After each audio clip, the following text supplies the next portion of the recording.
Olá a todos, sejam muito bem-vindos ao nosso canal.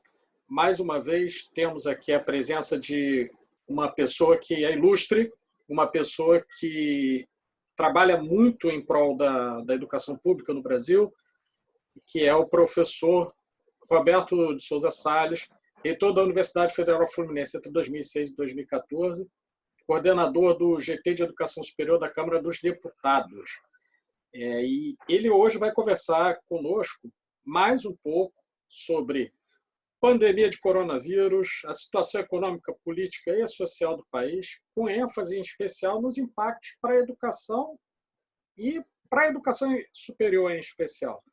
Professor Roberto, seja muito bem-vindo mais uma vez, lhe agradeço a presença. O nosso público está aqui ávido por ter a análise de alguém que conhece o assunto. E então eu vou te passar a palavra para as considerações iniciais sobre a situação geral hoje, especialmente nos aspectos políticos, econômicos e sociais frente a essa pandemia. Bom, eu gostaria mais uma vez de agradecer de poder participar desse bate-papo e, como nós já havíamos falado, né, é importante e hoje, como as pessoas estão, apesar de estarmos em casa, em isolamento, mas estamos trabalhando muito. Então, são muitas informações. Então, essa metodologia implantada por você de um tempo curto, eu acho que dá oportunidade para todos verem, ouvirem o bate-papo. Bom, nós estamos com uma situação muito grave no Brasil, né? Começando pela, pelo problema conjuntural político do nosso país. Enquanto outros países, vou dar um exemplo, um país pequeno, Portugal, que houve harmonia entre o presidente, primeiro-ministro, situação, oposição, todos irmanados e concentrados no combate à pandemia. E qual foi o resultado? Credibilidade com a população, e o resultado foi positivo. Portugal agora começa a retomar suas atividades de uma maneira tranquila e segura. A Alemanha foi a mesma coisa. Até os Estados Unidos, que inicialmente o presidente começou com uma disputa política semelhante ao que nós estamos vendo no Brasil, resolveu voltar atrás e houve um entendimento e a situação lá agora começa, principalmente em alguns estados importantes, começa a ser revertida. No Brasil, nós estamos na contramão. Há um conflito enorme entre o poder executivo, no caso a presidência da República, que tem um entendimento que vai na contramão da Organização Mundial de Saúde, que foi na contramão de 2 ministros que foram demitidos por causa disso,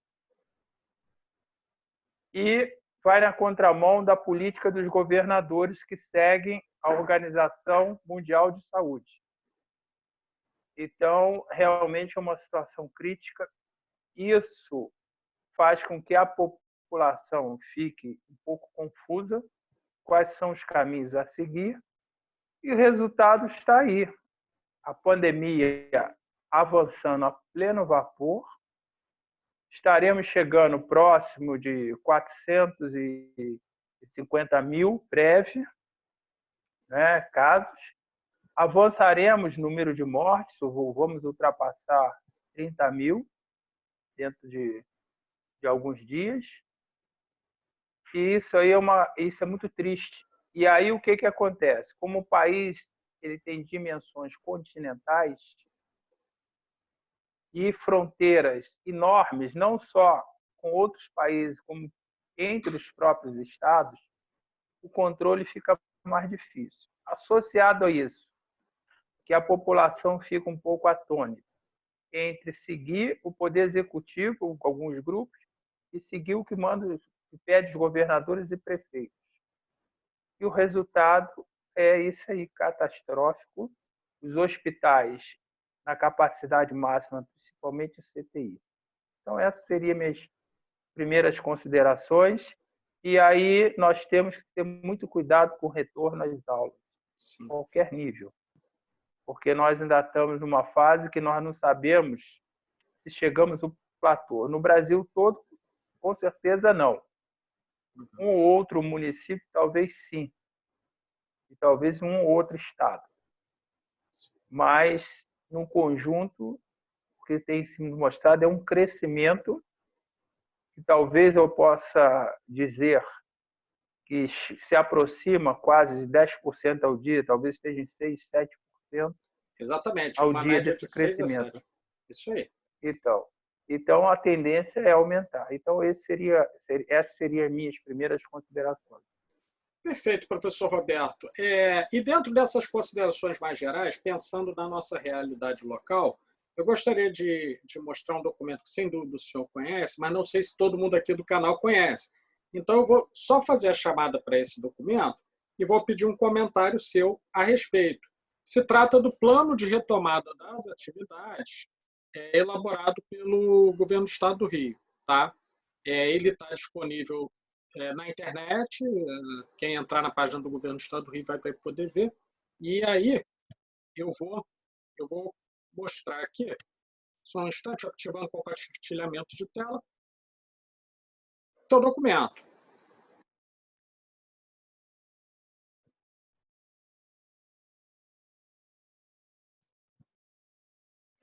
Seis etapas numa abertura gradual. Eu não vou nem entrar totalmente no documento, porque ele tem 28 páginas, né? E tem uma análise bastante complexa. Eu tenho certeza que esse canal, e com o tempo exíguo que temos, a análise seria complicada passo a passo. Mas ele prevê, pelo que eu consegui entender, e aí eu quero perguntar ao senhor a esse respeito, pelo que eu consigo entender, ele se baseia em alguns parâmetros para ir retomando as atividades, né? O primeiro parâmetro é uma bandeira vermelha, que é de 90% de taxa de ocupação de leitos. O segundo seria uma etapa laranja, entre 70% e 90%.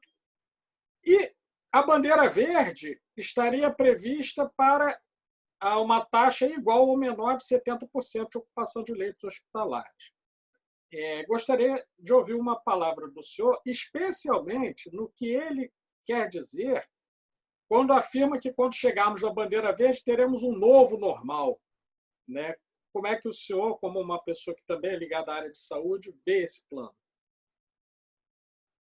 Bom, eu acho que no caso do Estado do Rio de Janeiro, né, é muito importante que se faça um planejamento, sim, mas eu acho que está muito longe dessa retomada pelos números que nós estamos vendo no dia a dia. Também pela confusão instalada com a demissão de um secretário de saúde que supostamente foi retirado por causa de superfaturamento de preços, né, em alguns equipamentos, como respiradores, mas, ao mesmo tempo, ele cai para cima, ele é promovido para ficar numa coordenação maior, uma secretaria extraordinária, e colocaram como secretário de saúde o ex-diretor do Hospital Grafegrim, da Unirio. E nós estamos vendo que a capacidade dos leitos de CTI estão praticamente chegando à saturação. Então, eu acho muito precipitado que se coloque em prática nesse momento, do meu ponto de vista. Sim. Agora, é válido já ir colocando para a população. Pelo que eu pude ver aí, Niterói está propondo exatamente esse mesmo plano a partir da próxima semana. Mas os números de Niterói são bem diferentes do número do município do Rio e do estado do Rio de Janeiro como um todo. Eu acho que pode ser válido em alguns municípios, já que nós estamos falando do estado, em que não temos a mesma situação do município do Rio de Janeiro, né, do município de Caxias, em que o prefeito seguiu os passos do presidente, que não acreditava e que deixou rolar, mas quando ele teve a Covid, ele foi se internar no hospital particular, né? Tu vê a incoerência do prefeito tal de, acho que é Washington Reis, o nome dele. Então, essas diferenças de município é que tem que ser analisado caso a caso. E isso também é competência não só de um decreto do governador, também da análise do poder municipal, inclusive a Secretaria Municipal de Saúde. Sim. Dentro disso que o senhor coloca, né, só para destacar, Niterói teve uma taxa de 90% de isolamento social e implantou uma série de medidas muito precocemente. E me parece que isso teve uma influência nessa diferença de casos, né? Então, assim, o que a gente vê é que existe uma influência grande da gestão pública no controle da pandemia. Dentro disso, eu vou fazer uma pergunta que preocupa bastante, tá? É uma angústia, de certo modo, que eu tenho e que acho que outras pessoas têm também, porque em algum momento existe uma possibilidade que começa como um rumor e depois já se instala como um projeto, já está quase virando um decreto, prevendo possibilidade de volta às aulas em 30 de junho, certo? Em escolas e universidades do estado do Rio. Gostaria de uma palavra sua a esse respeito, caso isso venha se concretizar. Bom, eu particularmente acho precoce. A primeira pergunta que tem que ser feita é como fazer. Isso realmente requer um planejamento, né? E eu me reporto a um vídeo que eu vi da reitora da Universidade Federal de Minas Gerais, e ela fala assim com muita competência, justamente são os questionamentos, como fazer. Em primeiro lugar, a estrutura comporta o isolamento, o distanciamento dos alunos? Essa é a primeira pergunta. Segunda pergunta, quantos alunos nós vamos colocar por sala? Terceira pergunta, os alunos vão ter que usar máscaras? Todos os professores? E terão essas máscaras? Quarta pergunta, faremos a medição da temperatura antes de entrar nas salas? Pediremos alguma atestado de que ele não se encontre doente naquele momento? Outro questionamento, nós vamos ter número de funcionários suficiente para dar conta dessa ajuda de controle? Os alunos, depois de terminar as aulas, vão ter que se retirar imediatamente e ir para suas casas? Então, você veja bem, temos uma série de questões a colocar que não é uma coisa simples. A reitora, no vídeo dela, fala que a volta na plenitude se dará quando tiver uma vacina, para você ver o cuidado. Então, nós temos que repensar esse ensino de todos os níveis pós-pandemia. Claro, as mídias sociais vão ajudar bastante e tem que ajudar, nós estamos em um novo momento. Olha que eu não estou falando ensino à distância. Todo mundo fala com muita facilidade EAD. A Universidade Federal Fluminense foi uma das pioneiras com a Universidade de Mato Grosso em ensino à distância. E hoje, quantos cursos EAD tem com toda a estrutura financiada pelo MEC? Nós temos em torno de 5 cursos de graduação, mais uns 4 a 5 de pós-graduação. E a UF tem, dentro da sua estrutura, quase 50 cursos de graduação. Então, o EAD precisa de toda uma pedagogia, todo um investimento, todo um preparo, toda uma estrutura. O que nós estamos fazendo aqui é falando através de um desses aplicativos, que é válido. Temos várias mídias, pode ser usado. Até WhatsApp, Facebook, Skype, pode ser Zoom, pode ser, sei lá, uma série de outros, Meet. Agora, isso tudo vai ajudar, mas nunca vai substituir as aulas presenciais. Vou dar um exemplo. Em algumas áreas, precisamos de aulas práticas. Como é que nós vamos aplicar isso? Então, isso tudo deve ser discutido com antecedência. Ninguém pode achar que vai esperar solucionar, cair o número de casos de Covid para poder iniciar um planejamento. O planejamento tem que ser feito com antecedência, seja que nível for do ensino de instituição. Então, eu acho muito difícil um retorno precoce. Eu acho que o retorno tem que ser aos poucos e muito bem planejado. Perfeitamente, professor. E eu gostaria, inclusive, de fazer um breve comentário, que a sua fala vai ao encontro do que prevê a LDB. A LDB ela prevê que a educação à distância ela é suplementar, ela é um mecanismo de apoio e não de substituição ao ensino presencial. Esse é o primeiro ponto. E o segundo que eu gostaria de comentar é que o senhor toca num ponto que me parece que é um ponto frágil no que diz respeito à educação nacional. Nós temos a tendência de reagir às coisas e não de nos anteciparmos no planejamento das coisas. Nesse sentido, eu quero pegar um gancho e aí fazer uma pergunta que diz respeito à atuação, né, do GT de Educação Superior que o senhor coordena, da Câmara dos Deputados, né? E imagino que em algum momento, né, deva já estar em desenvolvimento algum planejamento até para orientar essa formulação de políticas públicas no retorno das universidades, né? E aí queria ouvir um pouquinho o senhor a esse respeito.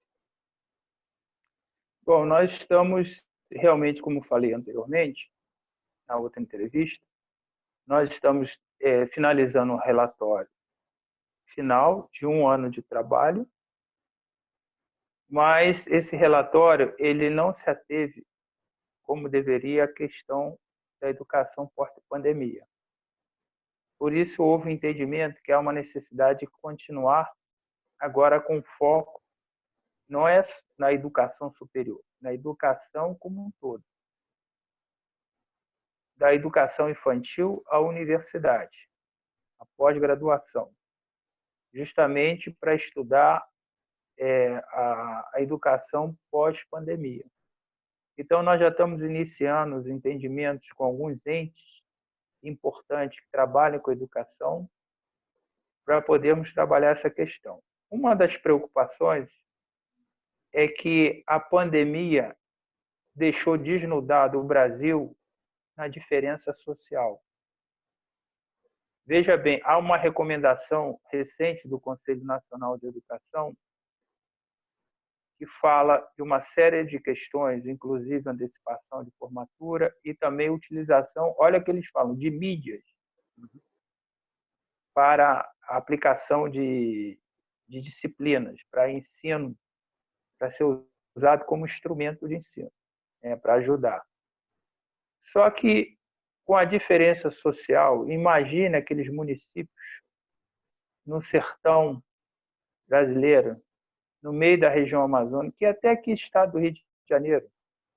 Então, a diferença social, a falta de acesso a esses instrumentos que podem ser usados no trabalho dia a dia, como computadores, celulares, né? Internet, nada disso é de graça.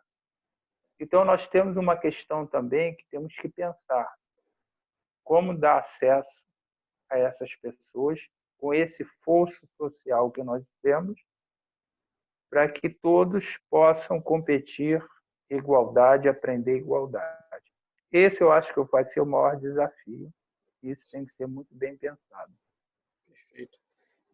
Professor, olha, eu só tenho a lhe agradecer. Diferente do que as mídias fazem, né, nós temos aí tentado focar direto ao ponto, né, direto ao ponto, tendo em vista também que o senhor é uma pessoa, nesse momento especialmente, extremamente ocupada, mas gentilmente aceita o convite de vir aqui vez por outra e trazer novos esclarecimentos, notícias, informações.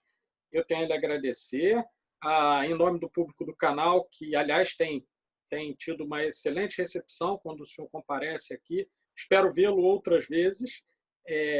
Eu quero, então, antes de nos despedirmos, ouvir as suas considerações finais sobre o tema. Bom, Pablo, primeiramente eu queria agradecer você como um planejador de educação, você sabe da importância do planejamento em tudo, em todas as áreas, né?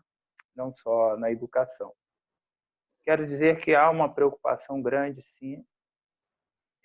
Eu acho que todas as instituições, não importa o nível, devem começar a debater nas suas entidades a questão do planejamento do retorno. Como fazer esse retorno? Os questionamentos, como eu coloquei, são desafiadores. É muito difícil você, nesse momento, querer substituir, né, todo o programa de cada curso, de cada disciplina, e transformá-lo virtualmente. Então, isso é um desafio muito grande, isso tem que ser muito bem pensado, e como eu falei, como nós ficaremos com os alunos que não têm acesso a essas mídias. Então, tem que ser tudo muito bem pensado. Não existe uma pessoa brilhante que vai guardar para si e chegar em cima da hora eu tenho a solução. A solução tem que ser compartilhada com cada instituição e com as suas comunidades dentro dessa instituição. Então, é como eu falei inicialmente, se o Brasil tivesse uma união do Poder Executivo, Legislativo, Judiciário, Estados e municípios, nós estaríamos hoje numa situação bem melhor em relação à pandemia. Não estamos, lamentavelmente. E a educação também é assim, tem que haver uma união de todos, pensando num bem maior.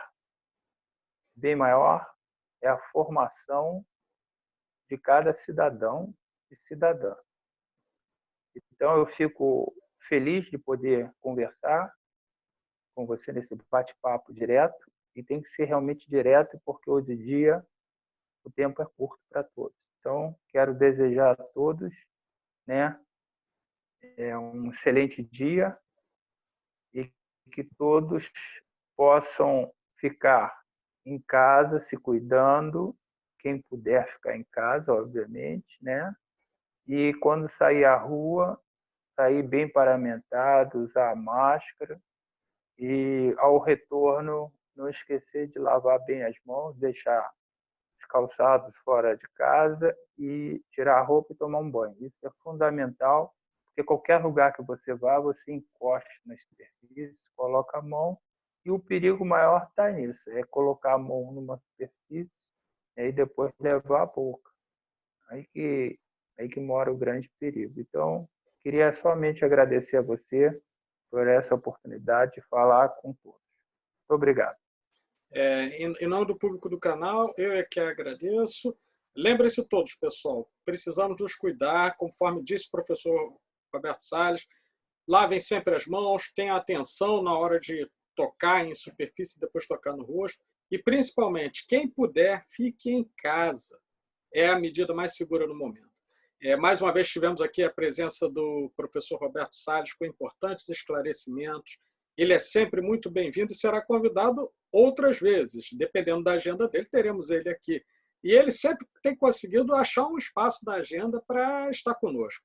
Muito obrigado, professor. O público agradece.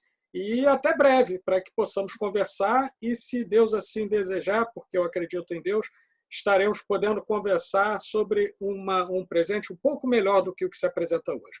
Muito obrigado. Não se esqueçam, pessoal, se inscrevam, curtam, compartilhem, ativem o sininho para receberem novidades, porque aqui no canal, nós que estamos em casa, vamos poder ver sempre coisas interessantes e pessoas ainda mais interessantes do que os assuntos que são escolhidos. Muito obrigado a todos e até